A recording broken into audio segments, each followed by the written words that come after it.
Hey guys, welcome back. Today is another small engine vlog video. Subject that you guys have been talking about or asking me questions is how do I deal with equipment that is left at the shop? So for example, you call a customer, you say, hey, it's going to be $150 to fix your lawnmower. Customer says, oh, that's way too much, I don't want to do it. You're stuck with the machine. Maybe you got a deposit, maybe you didn't. If you haven't seen my video on why I take deposits, click in the right-hand section of your screen right now to watch that video and why I take it and why I recommend shops to do it. Doesn't matter if you work from your residence or if you're from a shop in a commercial setting, you do want deposits, guys. Anyway, go watch that video. Let's get back on the subject here. The subject is how do I deal with equipment that people don't want to fix, but they leave it here at your shop, your backyard, whatever. This is a burning question that I've been getting for months and years from my viewers here. And I'm going to show you some of the equipment that has been left at my shop here in the last few months in the summer. Today is August 29th. I'm filming this on a Thursday. Summer's just about over. And in the last 4 months, April, May, June, July, August, I've accumulated a lot of stuff that's been left. What I will be showing you today here is just a fraction of what's been left here because I've already sent out to scrap a lot of equipment. I'm just going to give you a quick peek here of what's here, what's been sitting here for quite a while, and how I deal with that. So right over here, you're going to see a pressure washer, a couple pressure washers, a lawnmower.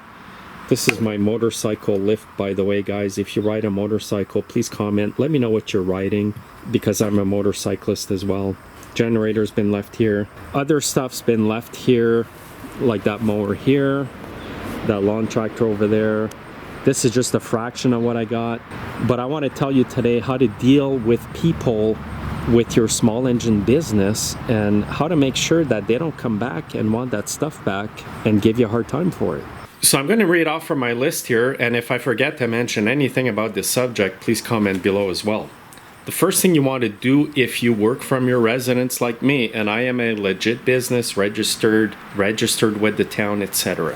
What you want to do is keep your yard clean. Don't leave stuff outside in the open where when people drive by, they can look at your yard and say what a junkyard that is. You don't want that. You want to keep your yard clean. You want to deal with the leftovers, the stuff that's been left quickly. So if you have a backyard with a lot of room, shove it all in the back. Keep it out of sight, guys, or else somebody that's jealous about your business, which I've dealt with here in my town. I had a shop in another town that works from their backyard as well, try to shut me down. But I knew they were like that, and I prepared myself, and they weren't able to shut me down. So just be aware of that. That is a subject for another video, guys. I will make another video on that. So please comment below. Let me know what you're wondering that you need to do to prevent that from happening. Okay, so somebody brought a push mower to your shop. You call them and say, hey, it needs $150 in repairs. Customer says, I don't want to do it. You can keep the machine for scrap. Okay? They're going to tell you that. Now, what you got to realize is they're going to be talking about this with their friends, their neighbors, their cousin, their uncle, and they're going to tell them that, hey, I brought my lawnmower to this guy. He looked at it. I paid him $50 to look at it. He called me and said it needs $150 to repair it. Now, their neighbor or uncle, which is probably a plumber or a toilet cleaner, and I'm not putting down these jobs, he's going to think that he knows more than you that works on these lawnmowers every day, and he's going to insinuate that you're ripping them off. Hey, why should it cost $150 when you can buy a carburetor on Amazon for 20 bucks? Then he's going to get that person all riled up. They're going to call you back, even though they agreed that you can keep that mower, which is worth nothing to you, maybe $5 at the most. And he's going to call you and say, hey, I just spoke to my neighbor or my cousin, which is a toilet cleaner, and he said that that's way too much to fix that mower. Okay? And I'm talking here about real examples that I've encountered in my business here. And I'm not kidding about this, guys. The things you're going to see if you run a business is just unbelievable. So this is what's going to happen. And they're going to call you after hours. It could be Sunday morning at 5 o'clock. It could be Sunday night at 11:30, Monday morning, whatever. It doesn't matter. These people will freak out and call you right away and say, hey, you know, my cousin told me that you're overcharging me to fix this mower. All right, so you know, you get the gist here. So what you need to do, make sure you got paid for your diagnostic fee. Whatever you charge, that's up to you. Get paid for that in advance, because you probably will never get that fee back if you call them and tell them what the cost is to fix it properly. There's a difference in fixing things. You can fix things or you can fix things properly. Keep the machine for at least 2-3 weeks to a month in your shop or backyard before you get rid of it. Because what's going to happen, they may call you. It could be a day after, it could be 2 weeks after, it could be 3 weeks, a month. And again, I'm talking from experience here. And they're going to say, you know, my cousin that's a helicopter pilot, he thinks he can fix it for a lot less than what you quoted me. And they're going to say to you, I want the mower back. But also, here's the main thing, and I'm reading off my list here because there's just so many things to remember when you run a small engine shop. Running a small engine shop is a lot more stressful than people think it is. So what you need to do when a customer tells you, you can keep this machine for scrap, you can scavenge off it and then send it to scrap. What you need to do, and this is what I started doing after a few bad experiences, is telling them, okay, you want me to get rid of it for you? I'm going to send you a text asking you if it's okay for me to send your old mower that is not even worth $20 to me to scrap. And you're going to tell them, please answer me yes or no on your text. And the reason why I'm saying that is because texts are admissible in court. Again, we're just talking about small amounts of money, $100, $200. But the thing is I might say that it's just $100 or $200, but to some people, this is like $1,000 or $10,000, even though the mowers is only not even worth $5 at the scrapyard. And that is all because they spoke to somebody who never works on these items, thinks they know more than you because they're a car mechanic or a helicopter pilot. I've heard this 1,000 times here in my shop. So the reason you want to get a text is because these people might call you back in a month or whatever, even 2 months, 6 months. I've had people call me back a year later. I didn't even remember their names or what they look like. Anyway, so cover your butt that way, get a text. If these people are in your shop and they physically in front of you tell you, I don't want you to fix this mower because I'm not going to spend $50 on a carburetor. Get them to sign a paper. Just type up something like, I so-and-so on this date from shop, you know, whatever. I'm leaving my lawnmower that is 20 years old to you to send to scrap. Get them to sign that. Because if you don't do that, they might get funny ideas in the future. They might even take you to small claims court or the Better Business Bureau. I saw Chicanik was dealing with a guy who left a mower in her shop for like almost a year. But that's how people are, guys. People are very litigious. If they think they can get a free brand new mower out of the deal, they're going to do all kinds of crazy stuff. Now, this video here, guys, is intended for honest repair shops because there are some crooked repair shops. I do have one in my vicinity. And I don't want to see good, honest repair shops getting screwed by customers. I've even had customers come into my shop, bash every shop in my community, town to town, they bashed them. And I had to tell these guys, listen, I get customers too who try to rip me off here. So it's not just the shops that are screwing people, it's also the customer. Just keep that in mind, guys. If you're running a business, you will totally understand what I mean. Now, here's another situation, guys. You may have a guy who brings a lawn tractor to your shop, and I don't take deposits on lawn tractors because if they give up on the lawn tractor, there's usually something that I can scavenge that I can make up the diagnostic fee or my time spent on their machine. So what I do with people If they bring me a machine here, a lawn tractor that is half decent, there's good parts, let's say the engine's blown, and they don't want to put a new engine that's going to cost them $1,200 to $2,500 here in Canada. As my US viewers know, our parts here in Canada are almost double what you guys pay in the US. It's just insane. So what I do with these people that have a machine I can scavenge and save parts from, I'm going to tell them, listen, I've got about a couple hours in your machine here, and depending on your rate, you can tally up the total. Then I'll say, you know what, if you're thinking about buying a new machine and you don't want to fix this one, this is the time I've got in the machine here. This is what you would have to pay me. But if you want, I can take the machine in lieu of my diagnostic time. Oftentimes people will go for that, but sometimes people are biased and they will think that every shop out there is full of crooks. So they're automatically going to think, well, he's telling me that he needs all this work because he wants it. I don't operate that way because I've got way too much junk to get rid of. I've got way too many parts in my sheds. My sheds are full of good used parts. And after I've got like 10 gear sectors for a lawn tractor, I don't want to have to store another 5 of them that I will only sell 2 in a year. But a lot of people don't think that way because they've talked to their neighbor, they've talked to their coworkers, and automatically all the shops are crooks. It's just a mentality out there. And I understand that because there are a lot of dishonest shops. Now, if you're an honest shop owner, you will be extremely busy all the time. All the time, guys. You don't need to advertise. People will come to you and say, hey, my neighbor got his stuff fixed from you. He's really happy, and that's why I'm here. This is the best advertising you can ever get.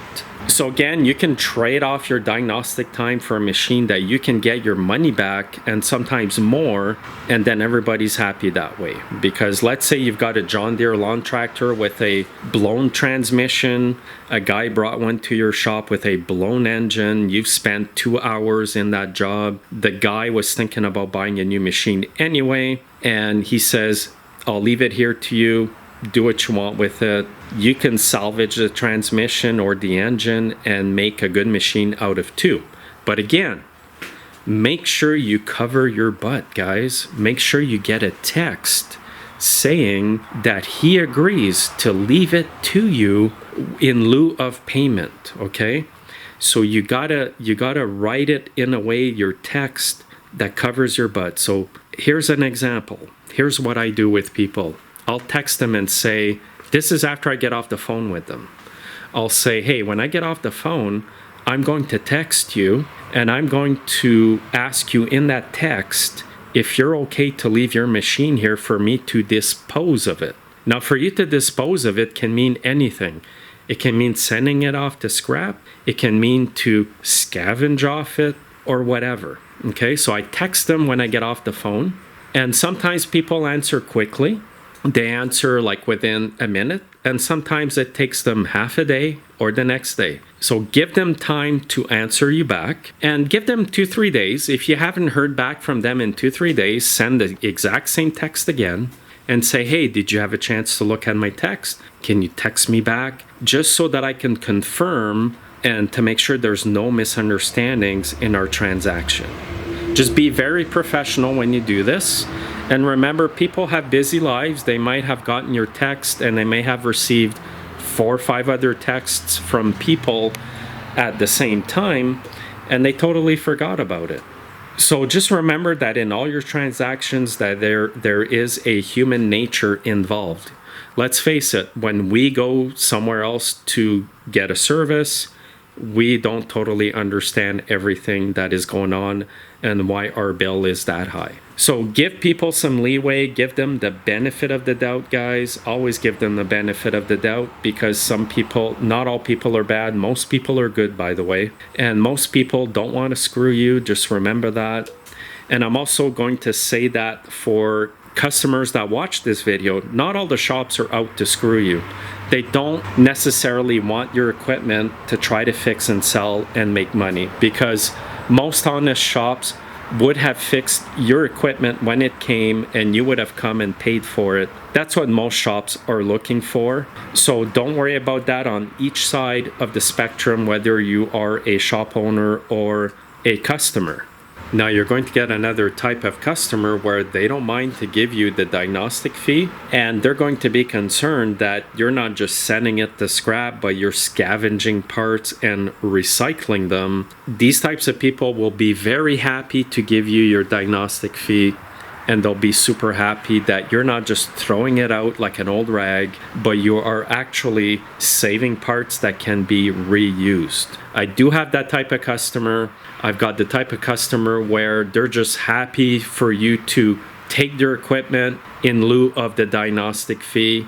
And the other type is, do I owe you anything for looking at it? So for example, lawn tractors, which I told you I don't really take deposits unless it's a basket case. So there's different types of customers. You know, some customers don't want to use you and they want to make sure that you're happy with this transaction. They'll even offer you money even though they're giving you their old lawn tractor, which you can salvage parts and sometimes even make more money than what the diagnostic fee was. And then you got the other type of customer that you don't really want, where they think you're screwing them. You're just trying to get their machine, which is 20 years old, not even worth 50 bucks, because you're going to make a whole bunch of money by, you know, with a $10 fix. You're going to have that type of customer, which you don't want. But unfortunately, when you run any type of business, you're going to get all types of customers, whether you like it or not. You just got to learn how to deal with it. But, you know, to give you an example, I've got this machine here. I'm just waiting on the guy to call me back to see whether he wants to fix this or not. This machine here will require a new carburetor from Stihl, which is about $75 to $80 here Canadian. It's that crazy expensive. Plus labor, you can buy these for 200 bucks. Even though for me it's a no-brainer, if I were a customer that can't fix stuff, I would just go buy a new one. However, I will wait to confirm everything with this guy before I either give it back to him or throw it into my shed for parts. And then back here, I've got a few old lawnmowers that were left here. This one's been here for quite a while. I've got another one here that I might be able to take and make one out of the two. They've been here for quite a while, long enough for me to feel confident that nobody's going to call me on Sunday night and want it back. Here's another thing, guys. You can easily get overrun with so much stuff that's been left in your yard that you don't know what to do with it. You might think, hey, if I get rid of this, the guy might call me next week and want it back.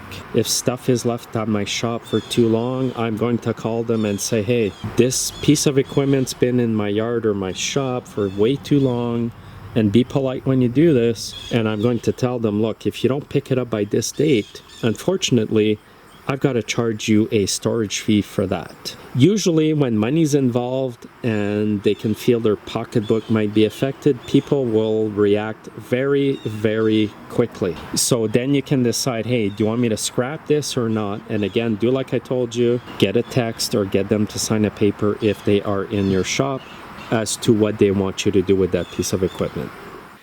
When you're done watching this video, the point you want to remember is cover your butt when it comes to equipment left in your shop. You have all the options I mentioned in the video, you know, keep the equipment in lieu of payment, etc., whatever. If the equipment's worth nothing to you, make sure you get your diagnostic fee and do this up front if you can. That's way better. It saves a lot of hassles, guys. The bottom line is you have to make money in your shop and you cannot be wasting your time, especially if you're not doing this as a hobby. If you're doing it as a hobby, if you don't care, if people don't pay you for your diagnostic time, that's up to you. But what I want you to learn when you're done watching this video today is to make sure that you don't run into issues where people come back and want the equipment after they verbally agreed to leave it for scrap with you without proper documentation. And the proper documentation is either they signed the paper when they were in your shop or they sent you a text to say, I'm leaving it to you in lieu of payment. If I forgot anything to say in this video, please comment below and let me know the subject that you want me to talk about again in the next vlog small engine repair video from Donny Boy 73. Have a great day.